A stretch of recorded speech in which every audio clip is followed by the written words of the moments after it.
A company will often talk about the outcome for their corporation. Designers, you need to pull them again, like a magnet, you got to pull them in the opposite direction. You want the outcome for that end user.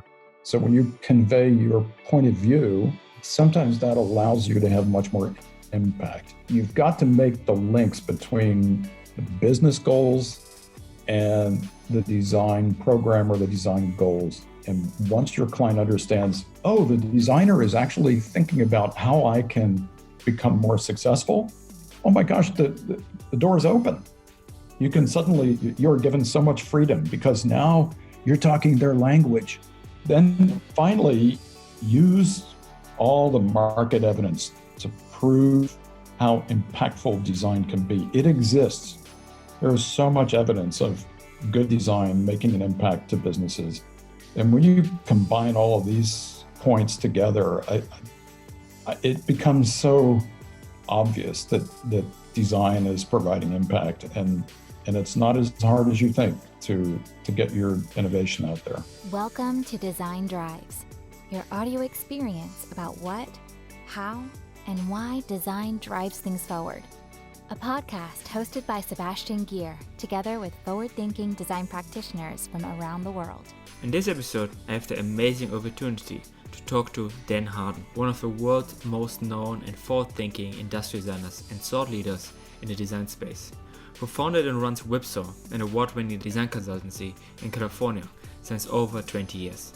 We touch on his journey and the early days growing as a designer at Frog, working with Apple and Hartmut Esslinger in the early days, and how he saw design changing through the link of physical and digital design into more complex and holistic experiences that opened up a whole new world for design. But also his best practices when it comes to communicating the value of design to other stakeholders and driving innovation as a designer. We learn from many of his projects and powerful stories of driving impact and outcomes of design, ranging from rescuing companies, reinventing industries, or frog leaping brands, and even saving lives. So I hope you enjoyed the episode. I'm here with Dan Harden. Hi Dan, how are you doing? Great, doing great. I'm pretty excited to talk to you about the impact of design and all your experiences in the industry. I think it would be great if you could give the audience a bit of context about you, a little bit about your journey and your drive being a designer. Okay, well, this is fun talking to you. Let's see, I can, as far as my own personal history, I can sort of think back even to when I was a kid. I kind of felt this strong urge to create.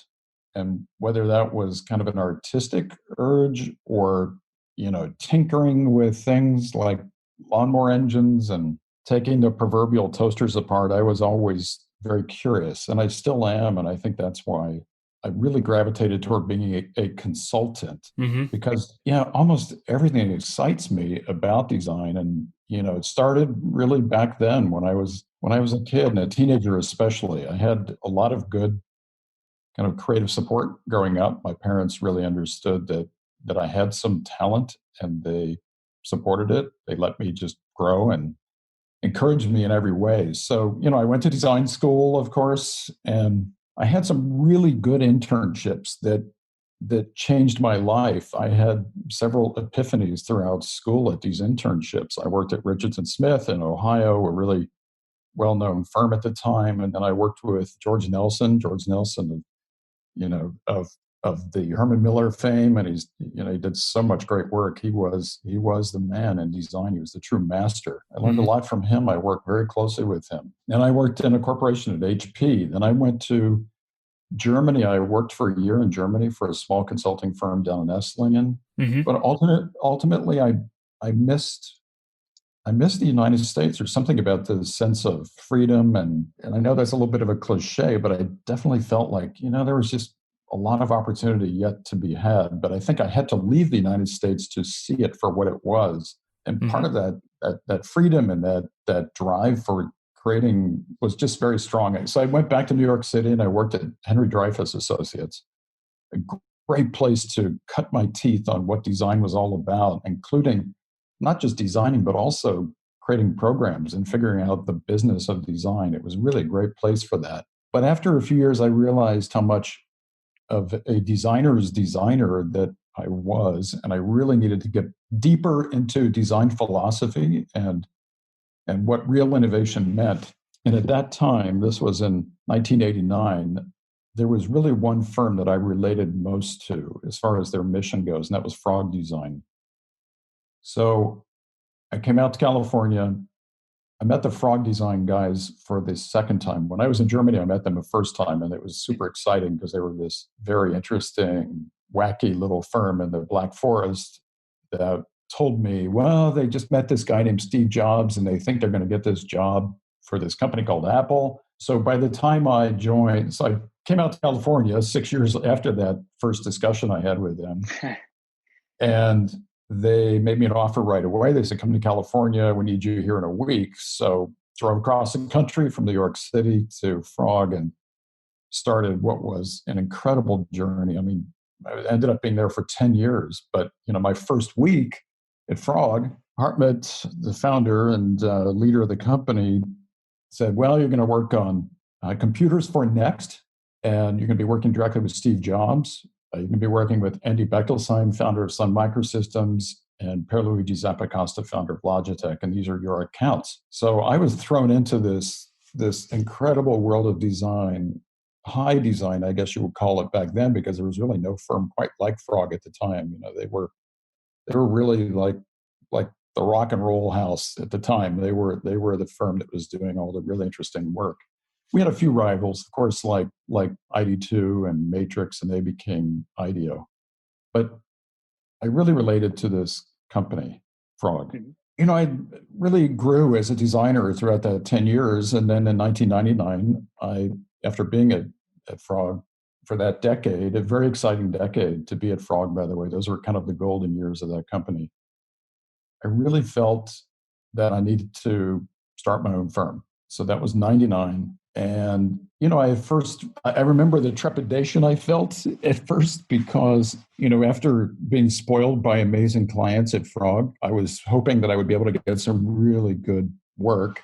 And surprisingly, within the first month, I had, 6 clients. Some of them were Frog clients or people that I had worked with in the past. And it just, one thing kind of came together after the other. And I just remember that feeling of this newfound liberation, starting a firm and with all the anxiety wrapped around it. We could do a podcast just on what it takes to start a design firm. But let's just say starting Whipsaw had all of those wonderful surprises and challenges and worrisome moments. But it has been an absolute incredible rush, to say the least. The sheer quantity of work, the quality of work, the people that you meet being a consultant, et cetera. It was just it's been an extraordinary adventure, and it continues to be. And, the present is more exciting than the past, and I think the future is even more exciting than the present. Mm-hmm. Yeah, super interesting to hear that journey. Super fascinating. When you were starting Whipsaw and maybe looking a little bit closer to all your years at Whipsaw, what was your learnings growing, leading the design studio, doing all these times, looking back? What did I learn? Oh my gosh, so much. Some of the bigger ones are how do you create almost in a relentless fashion innovation day after day, month after month, year after year? How do you do that? How do you keep that? How do you keep going so that you always remain relevant? So you're always creating good, meaningful innovation for different clients around the world. That process and the depth of the process and the learnings around that, I think, are profound. Another key learning is how you always motivate your design team, realizing that sometimes what really makes people tick is giving them the exposure and the empowerment to actually bring forth all of their creative genius by always providing inspirational moments, motivational factors, understanding that designers are often artistic and emotional and sometimes require lots of support and even coddling in a way. Creativity is very fragile. Designers can be fragile too. I'm one of them. I'm also very sensitive, and I think really understanding how to keep the team very positive and always moving forward. I've learned a lot about that. I've also learned a lot about how how you work with many different kinds of clients, whether they're stressing a marketing objective or an engineering objective, and really understanding their perspectives so that you as a designer can be most effective by working with their criteria, not only yours. And as a designer, you often know your own craft. Like one can feel very confident around all the things that we worry about, making products more intuitive or more beautiful, more functional and higher performance. But those elements sometimes are not what make a program successful.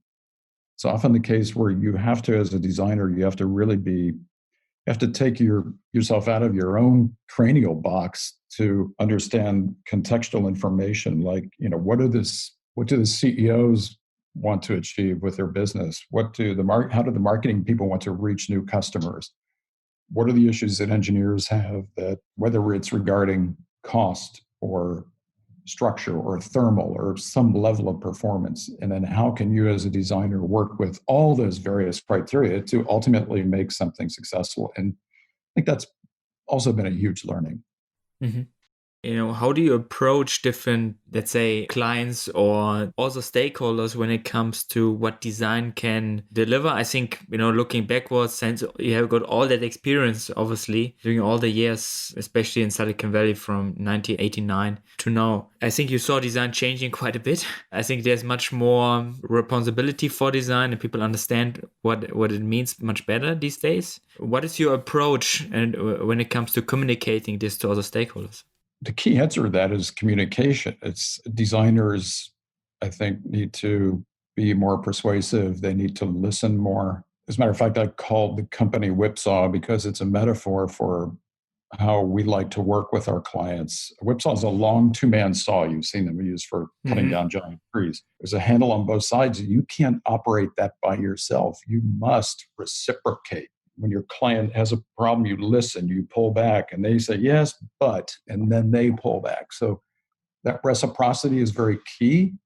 One is, I think, stakeholders need to first be educated what design is about. Not all of them. Some clients are very astute. Sometimes you're working directly, as a consultant, you're working directly with a design group already within a corporation. Mm-hmm. So you don't really need to educate them. But it's more often the case, especially with a startup or maybe a somewhat less sophisticated client, or maybe a client that just hasn't been through this process before. You just need to educate them about the values of design, what you're trying to do. As long as people understand that your objective and your intent, your intrinsic intent is to provide some form of goodness to their customer, the end user.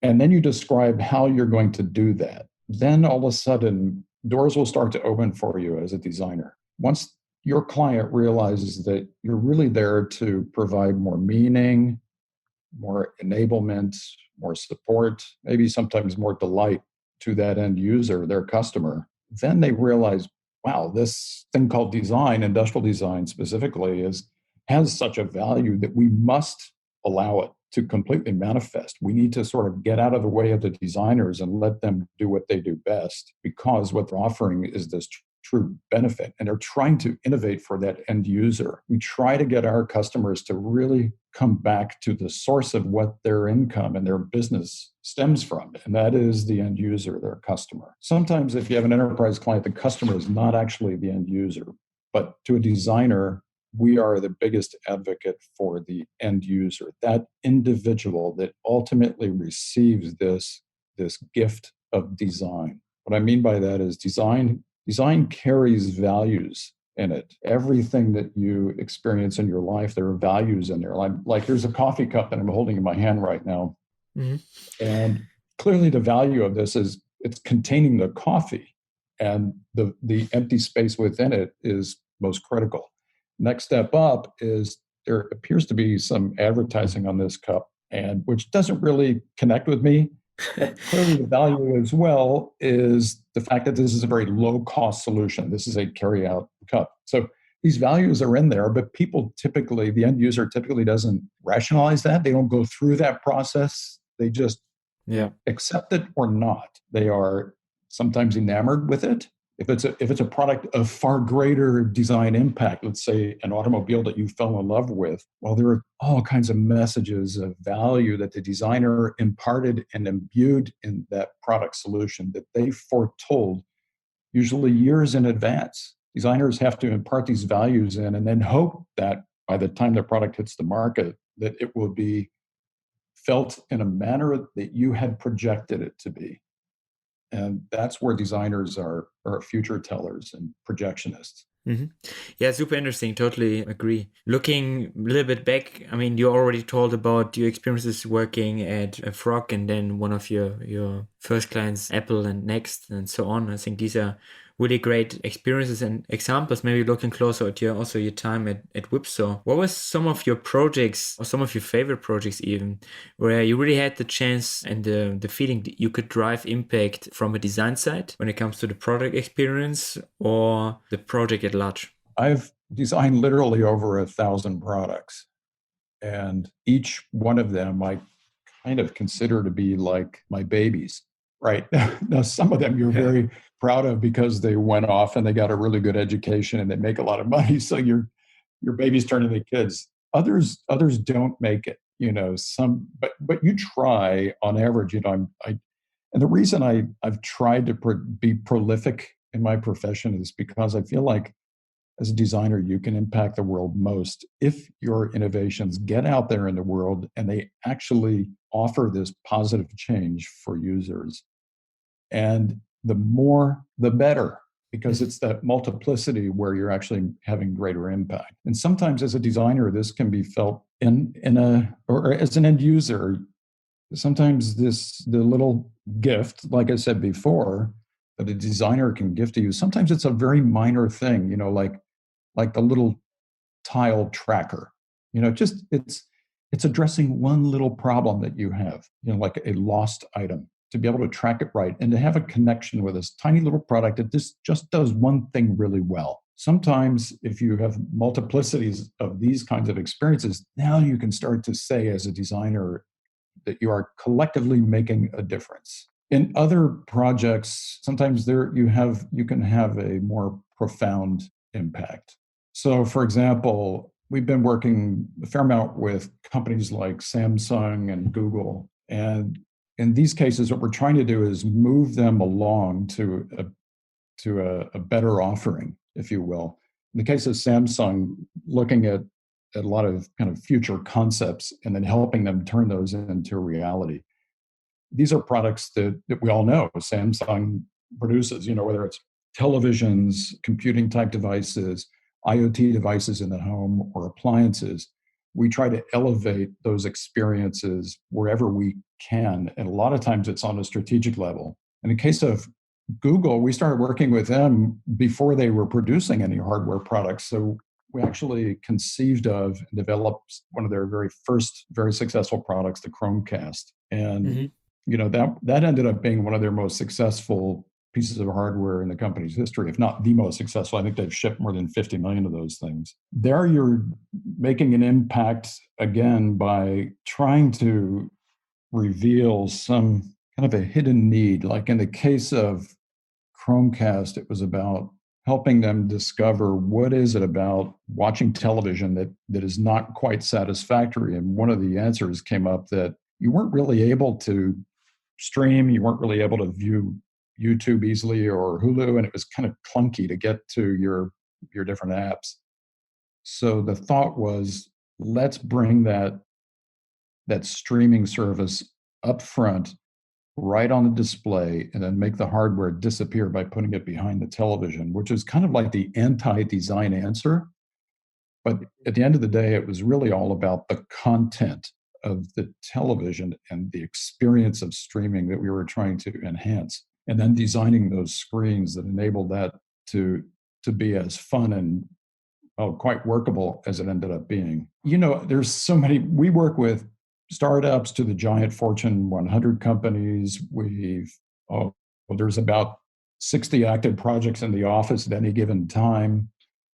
And we'll do everything from like products for babies to giant enterprise systems to medical and interesting scientific goods, all the way to products for the elderly. And we need to expand that into now more hygienic products that address things like virus control. One of my favorites, I guess you could say, would be. I remember working on a baby bottle where we completely reinvented how a baby bottle is manufactured. We created a complete kind of breast-like form. You can see that on our website. And it was the first baby bottle actually the first innovation in baby bottles in 100 years since they were invented. Back in 1906, I think it was the first patent where they had a glass bottle with a latex nipple on the top that was held down by a ring. And every baby bottle had been following this since that time. So we turned the problem upside down. We literally filled it from the bottom so that we could have a full dome on the top. It was very soft. We invented a new vent that breathed easier to prevent colic, the condition where a baby would actually inhale some of these small bubbles. And it ended up reinventing the whole industry. It became very successful, and every other company tried to copy it. Let's see, what other industries? We've done some really interesting medical products that have had, gosh, to say an impact would be an understatement, because these products sometimes are saving lives. We helped a company called Silk Road Medical reinvent how carotid artery surgery is done. And carotid artery surgery is necessary if you want to prevent an embolism from breaking loose, or let's just say a piece of plaque that would break loose in the carotid artery that can then go into the bloodstream and cause a stroke. Surprisingly, this team of cardiologists and vascular surgeons asked us to help conceptualize a new way to solve the problem. Now, this is a surgical process. We are not MDs. We don't have MDs on staff. But when we looked at it, it's a three-dimensional visual problem. We had action, we had fluid dynamics, we had people and processes. We had to create a design that would be readily accepted by surgeons that typically follow a strict process because they have proven it works and it's safe. So we had to challenge those assumptions. And after about 3 years, we ended up reinventing this device that is now in use and saving lives daily. This company just went public because they were so successful already. That's what I call impact. When you are not only just making a bunch more money for your client, but you're actually, that's, I guess, the ultimate gift of a benefit to an end user is their life. We're also working on projects for Cerebell. This is the first portable electroencephalogram. And EEGs are typically big devices and expensive devices, whereby only a neurologist can operate them. But oftentimes someone is coming into the ER and they're unconscious, but they might have had a drug overdose or a stroke, and they're having a convulsion that can be fatal if not checked. But because they aren't presenting symptoms like a seizure that you would typically imagine someone shaking, there's no way to really know. So the morbidity rate in these ER rooms sometimes is mysterious. And one of the causes of death sometimes is the fact that a seizure is occurring, but it wasn't detected. So we developed this product where it's a headband, you put it around a patient's head that you might suspect of having this particular problem because they're presenting other symptoms. And within 6 minutes, it takes a reading. And if there is a seizure occurring, instead of having to consult with a neurologist, this device actually makes a sound that sounds a little bit like a crying toddler that anyone, any nurse, any intern can understand, hey, this patient has a problem. Then you can go and offer treatment and do more thorough investigation. So again, impact. It's also fun to impact markets. I remember this company called Dropcam approaching us, and they just had the hunch. They had a notion that home security was going to be a growing field, and it would be really great if there was a little video audio monitor that you could place in your home.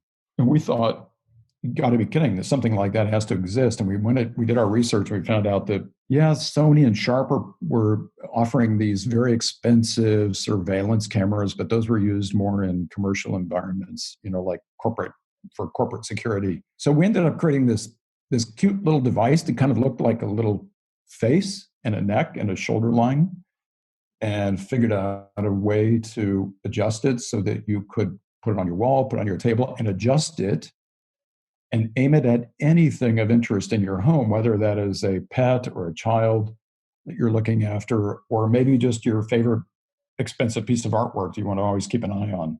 And it was just a clever little combination of like XYZ adjustment. The camera rotating in this aluminum frame allowed you to then go to your smartphone and the image would be perfectly righted. It was vertical. All other cameras just failed to solve that problem. Just having the image always as if it was you looking in an environment. It sold very well to the point that Google Nest ended up buying Dropcam for a huge sum of money.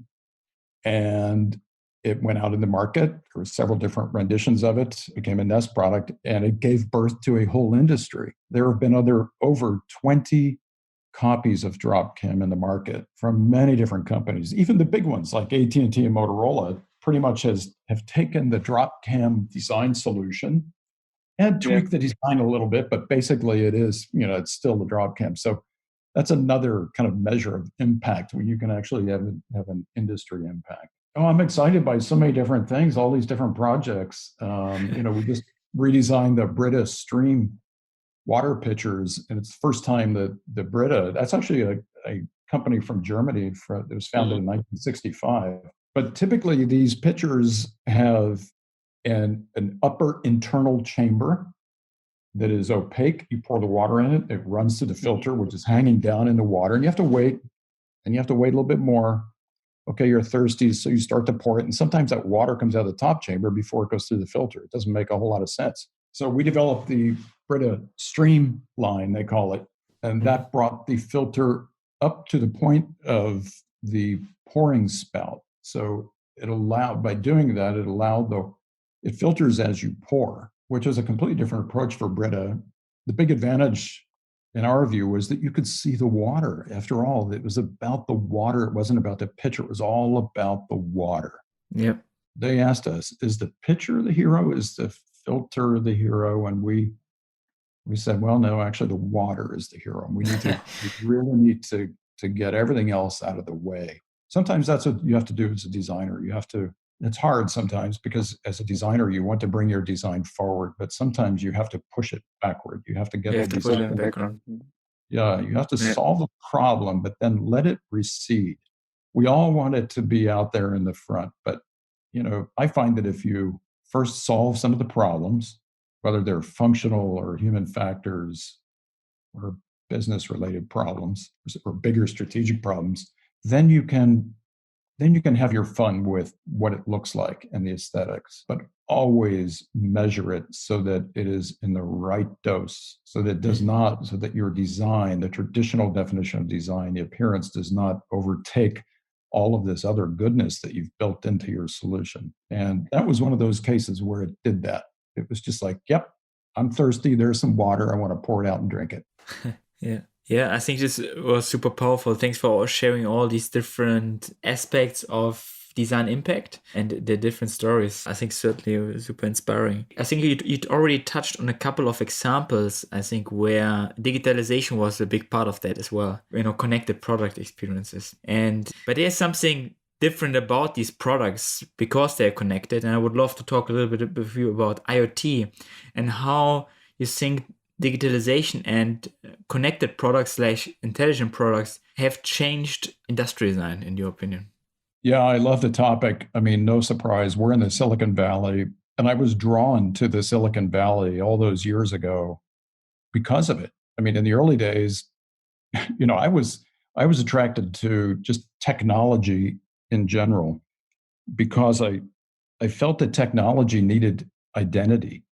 And unlike machines, like if you think about a food mixer or even an automobile, it's often a derivative of its function. So the machine, it might have a motor and a pivot and an armature that's doing this, that, and the other.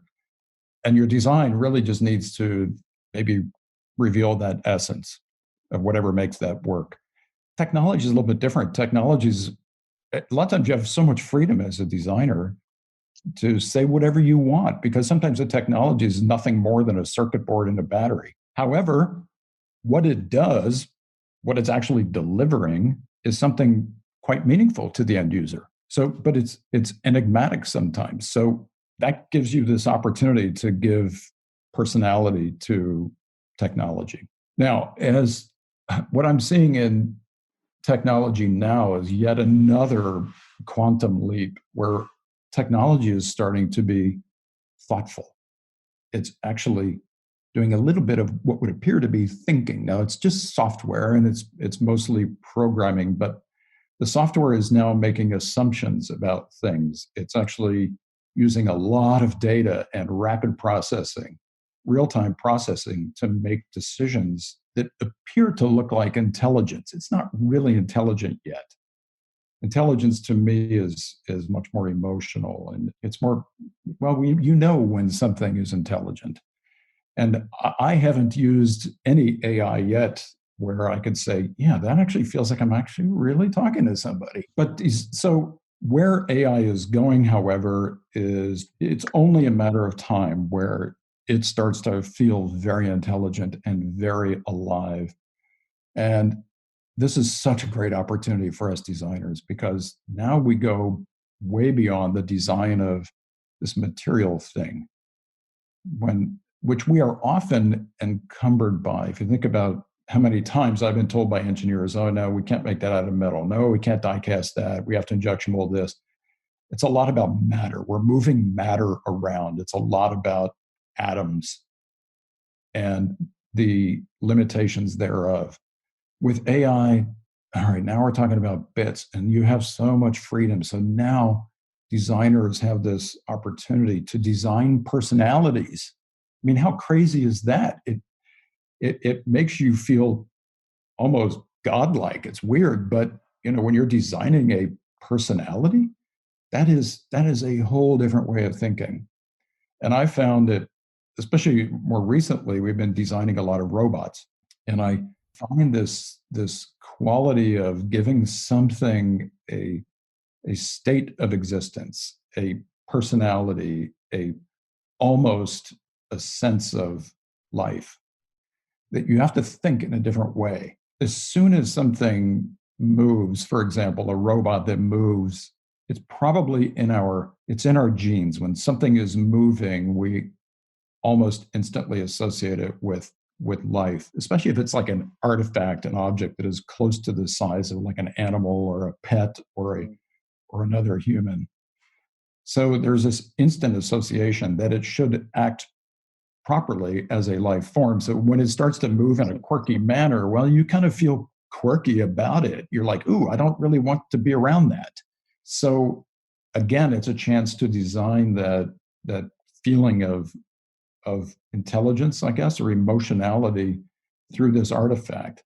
And now as a designer, it is, because it isn't passive, you now need to be much more thoughtful in how you are very subtly providing nuance of motion, nuance of expression, nuance of pure existence of this thing. And I really love that, because to me, at the heart of really good design is psychology. So we designers really need to understand so much more about psychology as we move into a more intelligent future where we are designing these devices. And designers typically are, I've found in my career, often, not always, but often pretty introverted.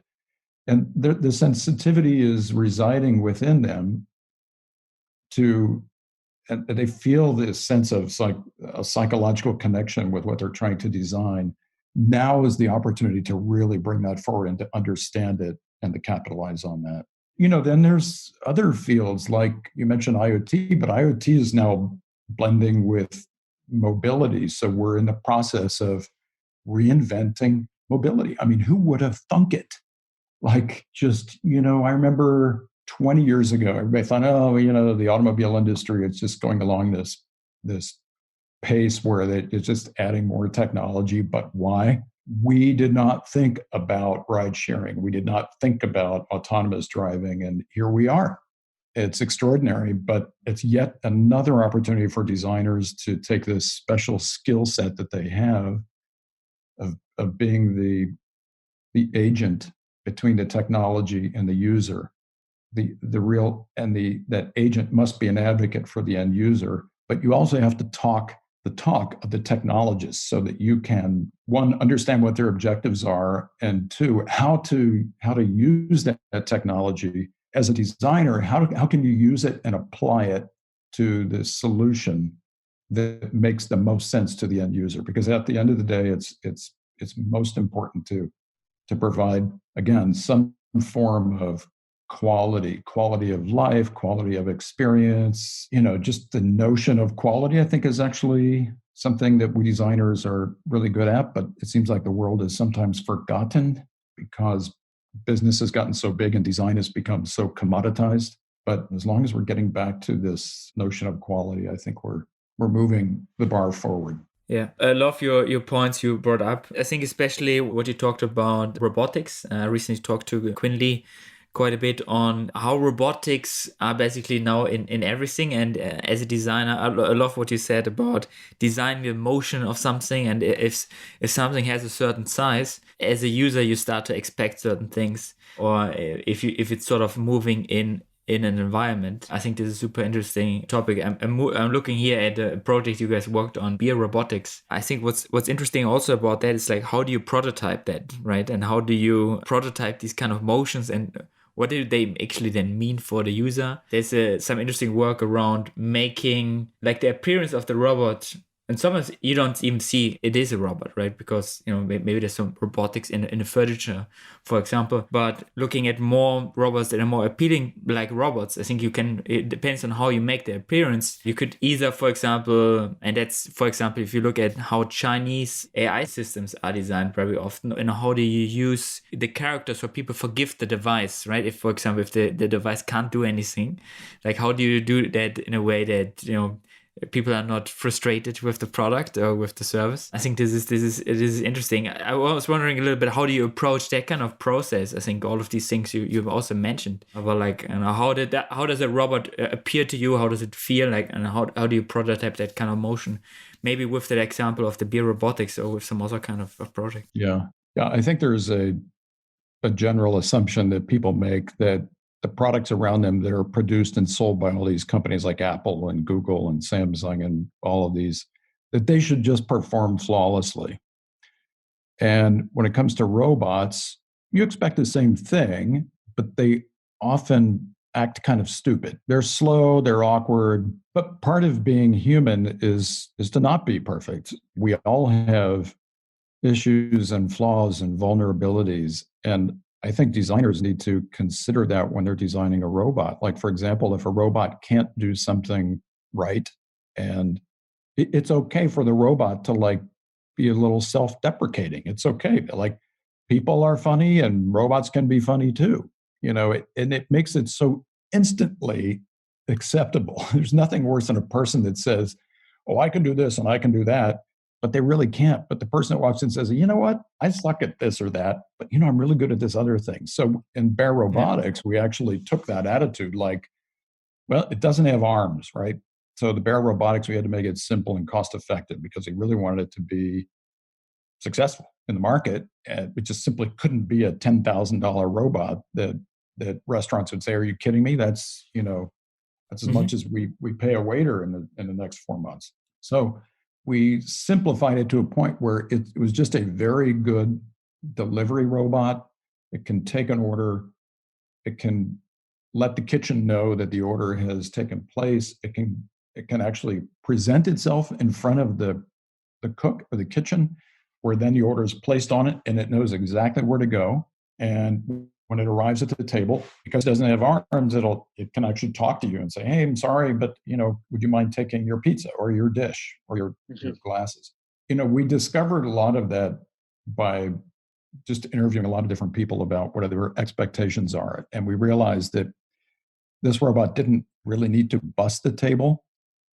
But ironically, if the robot says something like, "Hey, can you please help me clear the table?" people love to put their dishes in this robot and have the robot just wheel itself away with your dishes. So it turns out that people are actually bussing their own tables happily. And that was kind of a surprise that people were willing to put their dishes in there. They liked it more than like some stranger, the busboy coming up and actually taking their plates off the table. Part of it was because it's a novelty.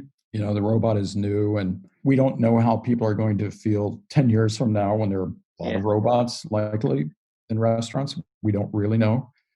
But it was an interesting observation that we had that led to that kind of behavior. So we were actually designing the behavior, not just the device itself, not just the robot, designing the behavior of the patrons. Regarding robots, we will likely see more of them in many different parts of our life. We're doing very simple, low-cost, one-arm home service robots. There's a study that we did for Stanford Research Institute that resulted in something called busy robots and Martian robots. And in this case, our objective was to design a less than $2,000 retail home service robot that would do simple things like, pick up laundry on the floor, pick up the kids' toys, water the plants, make sure the dog is fed, things like that. Simple things. It's just, it's introduction to robots 101.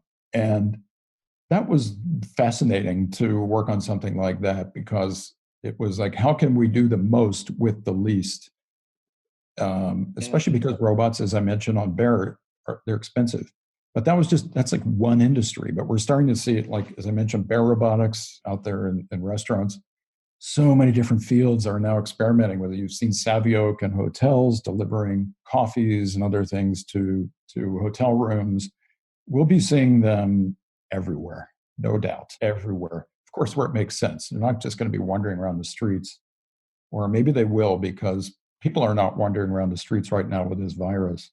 So maybe the robots are going to be doing things like delivering us food. I don't know. Yeah, that's true. Yeah, I think you were mentioning some very interesting points there. There's some interesting conversations about specialization of robots. So, it's easier to potentially design specialized robots than like one robot that basically can do it all. Even the easy problems, right? They're so complex in its detail to figure out. I think we could go on talking more about robots because it's such an interesting topic, and you got quite a bit of experience in that area. I would really love the chance though to a little bit about brands and the connection between design and product design and brands, because on the one side, I think with your work, you created a lot of brands, or let's say give brands a physical experience, and by that sort of manifesting that brand in a completely different way when it comes to new ventures and startups, etc. And on the other side, you also work with bigger brands like Uber and recently Google Maps with the Google Tracker, and basically translating an experience that is for the people fundamentally digital and translated this into product design. And I thought it's interesting because I think if I look at the industrial design, I see certain quotes from the digital design in certain ways, or some interesting ways in terms of taking the brand to the physical level.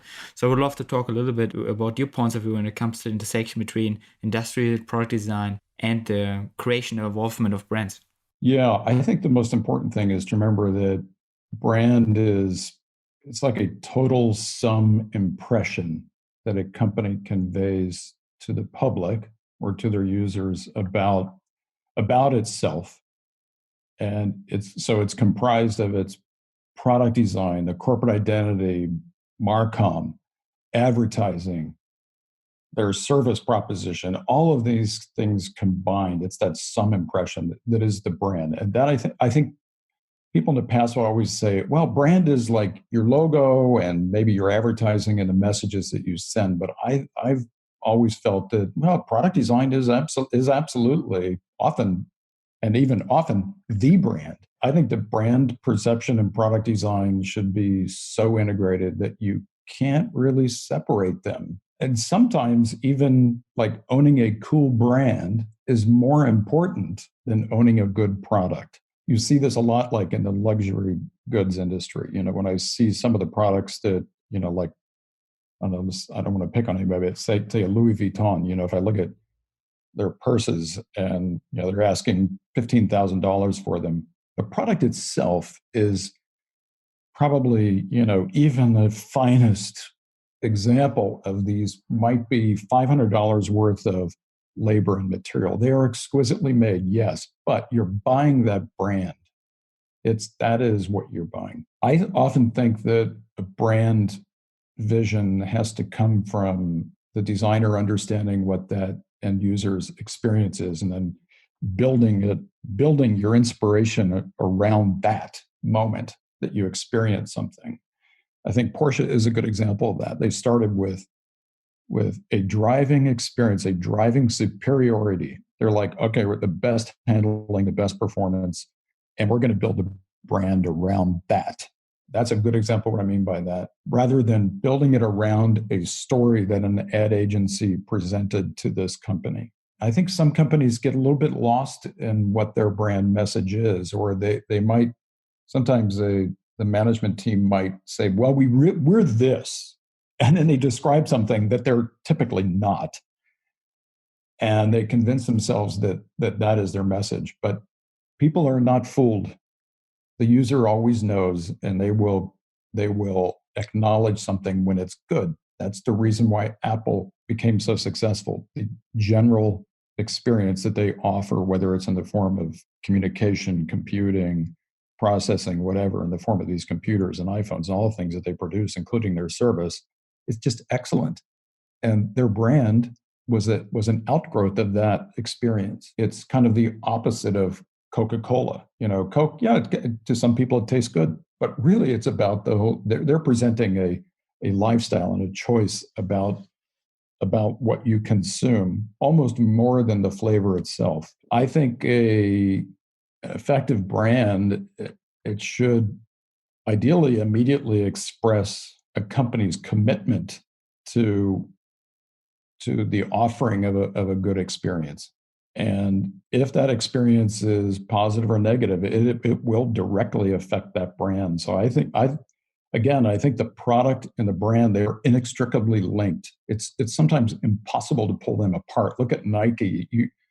That brand and that product, they are one and the same. Part of that is the reason for that is that product design it's loaded with messages, and messages, the medium of that message would be form and features, color, materials, and they're all of these design elements are working together to communicate a product's declaration, if you will, like a declaration of purpose, a declaration of quality, declaration of the brand, and a declaration of value. It's doing all of this together. So when you're composing a design, you need to realize that you have this freedom to mix your ingredients in a way that you can say exactly what you want. Each one of these moments of declaration, if you will, that is comprised of these things like that we call design, form, features, details, etc. They're all there available to you as a designer. You are only limited by your own creativity. And when you make the right combination, and after all, that's what design is. We are making configurations or combinations of things that are a new proposition on how you want something to be solved. Once you realize you have that freedom as a creative individual, you can make magic, and you can move a brand to a new place. You can reshape a brand. You can evolve a brand. You can extrapolate on a brand. You can really save a brand sometimes. I remember saving this company literally called Eton. They were not doing that well, and we reshaped what they were because we went back to the source of what Eton was doing, and that was they made emergency products. And by us going back to like, okay, what are you feeling during an emergency? And often it was often the case that fear, anxiety, not knowing what to do became really to the forefront. And then we realized, okay, let's work with that. Let's create design that has associative qualities to it that can mitigate some of this fear. So in other words, there are certain forms and details that you can create where it looks more secure, more rugged, more protective.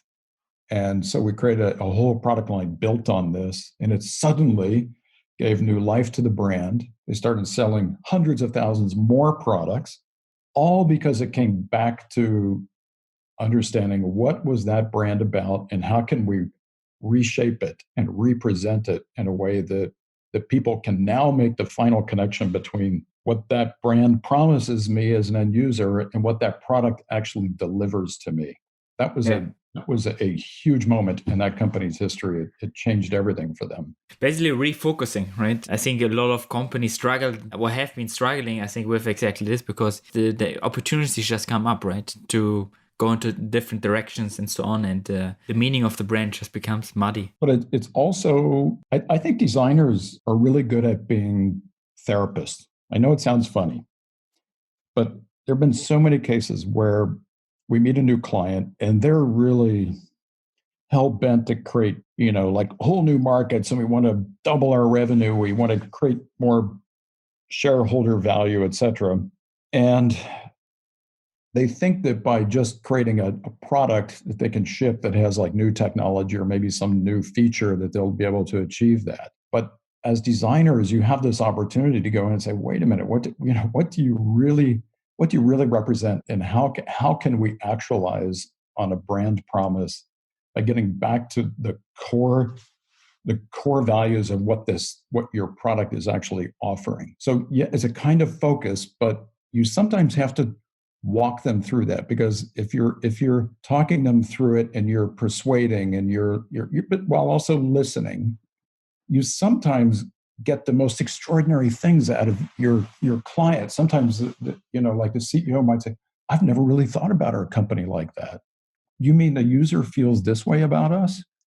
And then as a designer, using your creative skills, you have to come back with, yes, and we propose that they view your product like this, or let's build on this particular benefit that you have. It might be either nascent, like young, it hasn't been exploited yet, or it might be some old classical value that this company has deep embedded within their brand. And all you're doing as a designer is you're revealing it again, and you're expressing it much stronger.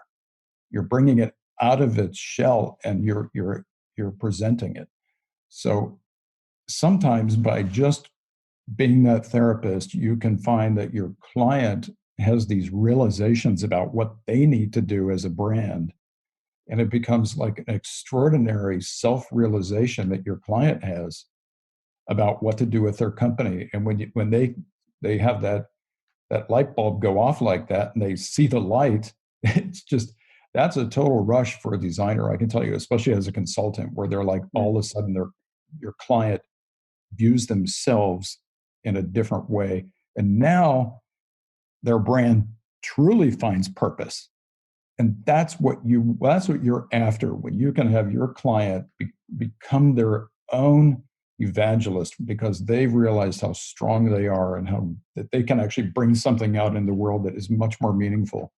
But they come to the realization, and you as a designer help make that happen. What you touched on, I think, is very interesting. It really shows, I think, how it's also important for designers to join that discourse and be involved. You collaborate with a lot of young companies and startups. And sometimes design is involved from day one, sometimes it isn't. Sometimes you guys are the first design stakeholders that get that involvement with a company, if there's no design stakeholder there already. I was wondering a little bit about your point of view about why it's important that design is being part of the conversation early on. And I think the topic of design driving vision or design driving confidence and visions is something that comes up over and over in the podcast. And I would really love to hear your point of view on that. Yeah, there's a lot of things that drive vision. Sometimes it is your client that has some extraordinary new invention. It might be technology, it might be some new mechanism. And your job as a designer is to express that innovation, like give it its full opportunity, expose it in a manner where, again, design just is a medium for this innovation to happen. Sometimes you have a client that might have interesting technology, not earth-shattering, but but they want to build a vision around maybe an identity or a lifestyle choice that the consumer might have. For example, we've been working on backpacks recently that'll be coming out, and we built a vision based on the fact that your needs are changing every day. So why should you have one backpack that fits all of your needs when sometimes if you're just running off to the office and you have one notebook, but you're carrying around this giant bag that weighs more than your notebook? Does that make a lot of sense? But then there are other times where that all-in-one daily backpack is not big enough at all because you might want to go to the gym later that day. So we created a modular system that is real easy to just kind of like add modules onto a core piece. And the design became the vision. Or, another good example is of whereby the design is the vision. It's the actual vision is this work that we've done for TP-Link. TP-Link makes networking devices, routers, switches, cameras, and the like. Really great, well-made products.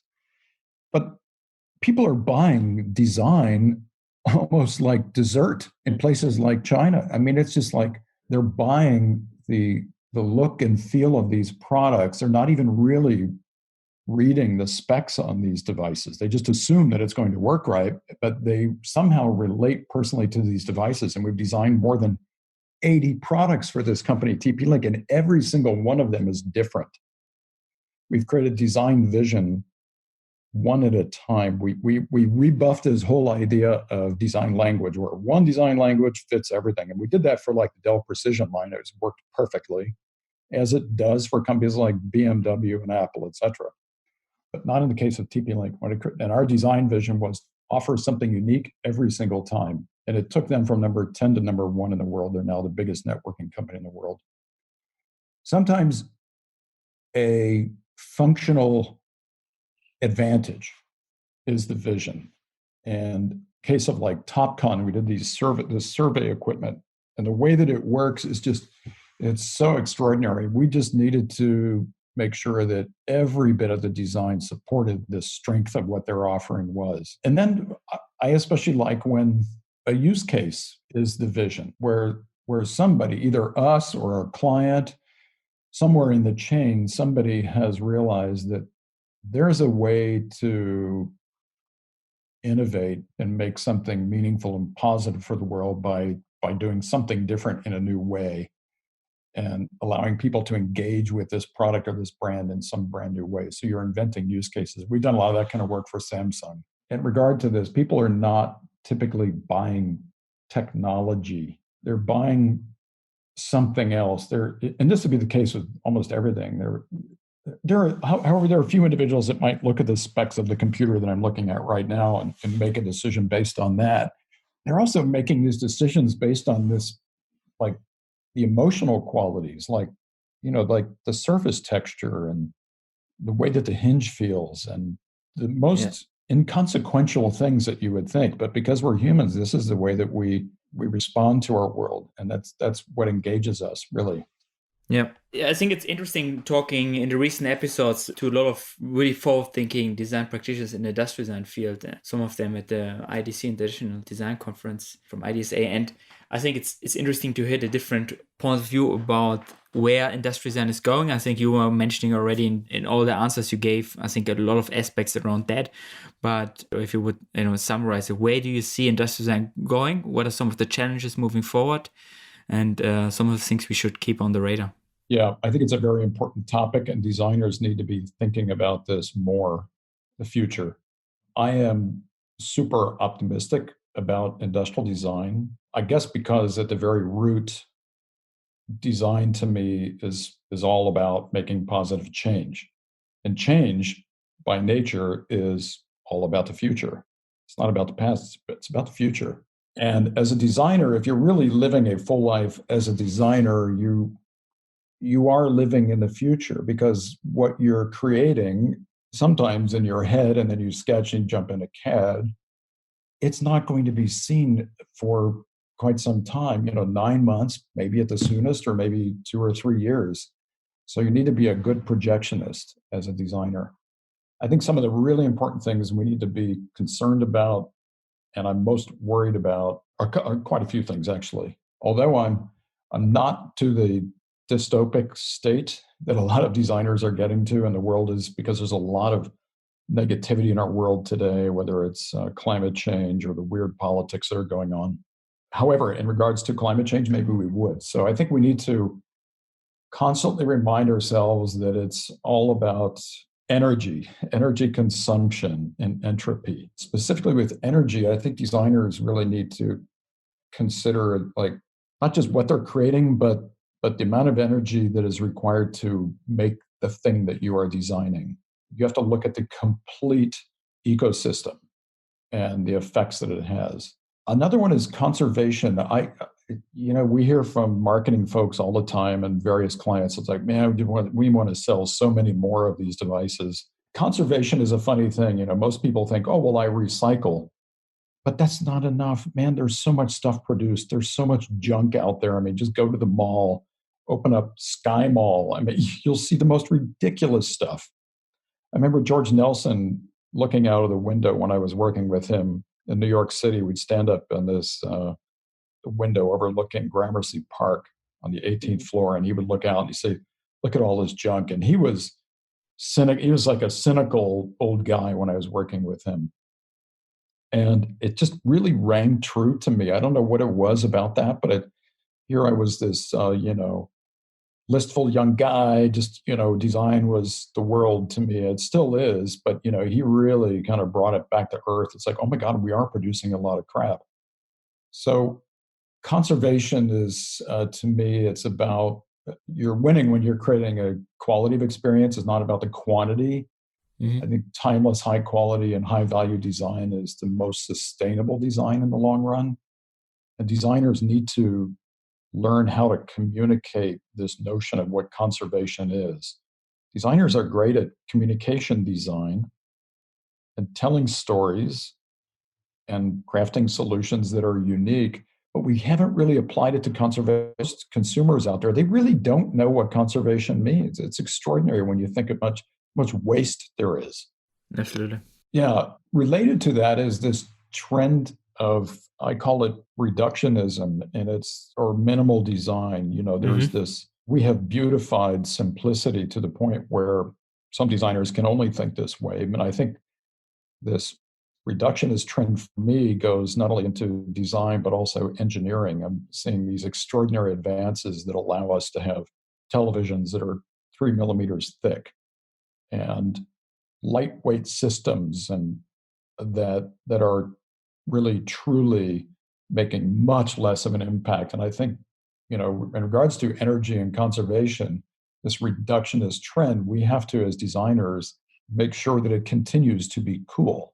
This reductionist minimalism. Not that everything has to be that way, but we have to always consider, again, the amount of material and the amount of energy to produce things.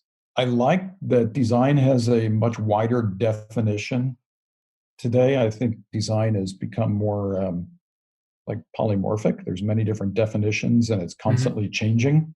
I think we have to be ready for a future that is constantly changing. As a consultant, you kind of embrace it. The processes keep changing. Some things remain the same, but some things are constantly changing. I think the future has to consider more about what the meaning of like satisfaction. And I'm talking about like good design. Ultimately, the objective is to provide more meaning or satisfaction to the end user. My problem has been solved, or I enjoy this more, or I relate to something more. That's what good design is. But we need to have a very holistic satisfaction in mind moving into the future, where the hardware, the software, the service, the infrastructure, the business all come together to create a bigger, broader definition of what satisfaction means. And that partly means that social problems should be addressed as well by designers. Not that we are, programmed for that necessarily, but we're good at communicating through our medium. And therefore, social problems it's a major problem, and we should be using our skills. And we're very good at making very complex things simple for us humans to consume. I think that the future is, I get very excited when you combine design and science. We recently worked on a project for a company called Kuniku, where we are using live rat brain neurons that are programmed to smell certain pathogens or explosives many of which are organic materials. So sensors are typically good at like, light indication, movement, humidity, things like that, but not really smell, not molecules. That's why you see dogs walking around airports. This is a device that we've designed that uses a cartridge full of living neurons that are connected to a computer. And that's moving the future of design way out there, where biology and electronics are now suddenly coming together. It's related to even the AI that I was talking about before. That's fascinating. But simultaneously, this is why the future is so exciting to me, is you also see the opposite going on. You see the development of craft. I mean, the fact that companies like Shinola or Tanner Goods, these are small like companies that are just really focused on creating like the best belt in the world, like new way of sewing shoes. And that like the return to craft is pretty extraordinary. I enjoy that. I've been working on some lounge chairs. They have no electronics, no technology, no AI, none of this stuff we've been talking about, no robotic movement, nothing. Just clean, simple, beautiful, unique design that's all about the material, the negative space, making a design statement, etc. So I'm also seeing that in the future. And then there's another aspect, like the whole like cultural extinction, I'll call it. Like, in the beginning of my career, I could so clearly tell you if I looked at any design, I could say, yeah, that came from Italy, or that came from Japan. Yep, that came from Korea. That's definitely American. And you knew German design. Mm-hmm. But now you can't really do that. I was at the Consumer Electronics Show recently. You walk around, it's like, man, I have no idea where this came from, because design has been democratized. There's so much information out there available to anyone. So it's a little bit sad, but there really are very few kind of cultural expressions, except maybe in craft. Like, you walk down the markets in Kyoto, clearly you are surrounded by little crafted products that are made in Japan that are only Japanese, unmistakable. So I have many different views about the future of design. Those are the handful, I think, that are kind of important that we should all be thinking about as designers. Agree to all your points. And what was interesting is also what you said about the aspect of reduction and how design can influence this. I hope this motivates designer to be part of that conversation and drive change, drive positive impact. So I think since you were mentioning so many different aspects around driving impact, what would be your advice for either teams of designers that want to increase their, recognition of being a force of change and impact within an organization, or designers at large to be part of that conversation? There are many ways to do that, but I think that it really starts with communicating the advantages of design. You can't be shy to talk about design. You can't be reticent in how you present the advantages that good design has. Just get out there, like really get yourself out there as a designer. It's really important to be able to speak business language.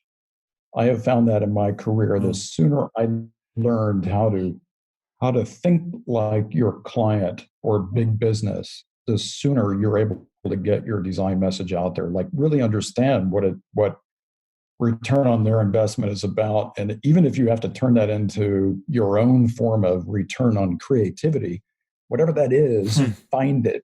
Like, for example, I will often talk to my clients about this notion of a prosperity paradox, where client always wants to like earn more money, but a designer's aim is typically not about money, but it's about meaning. And when your client understands, oh my gosh, there's an opposing side to this. Like, a company will often talk about the outcome for their corporation. Designers, you need to pull them again, like a magnet, you got to pull them in the opposite direction. You want the outcome for that end user.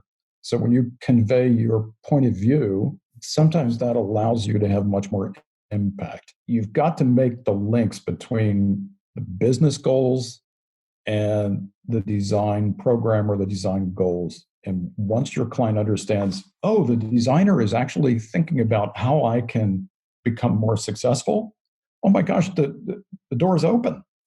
You're given so much freedom because now you're talking their language. Then finally use all the market evidence to prove how impactful design can be. It exists.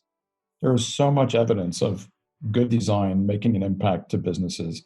And when you combine all of these points together, it becomes so obvious that design is providing impact, and it's not as hard as you think to get your innovation out there. Mm-hmm. Yeah, I totally agree. I think you could frame it also as empathy, right? We think we talk always a lot about empathy for users and for the user experience, but having empathy about other stakeholders and understanding maybe their needs, or like you said, bring it back and understanding their why. We need to wrap it up because of time. I mean, I would love to continue talking to you, but I think I would really love to thank you for all your insights and the inspiring perspectives you brought up. I hope this inspires the community from everywhere about the future of design, the future of industrial design, about the role of design within the larger context. So thank you so much, Dan. That was the episode. If you want to give us feedback on the podcast, have something to contribute to the next episode, or just want to get in touch, feel free to connect with us either on Facebook, Twitter, Instagram messages, or simply via the designdrives.org website. We love to hear from you.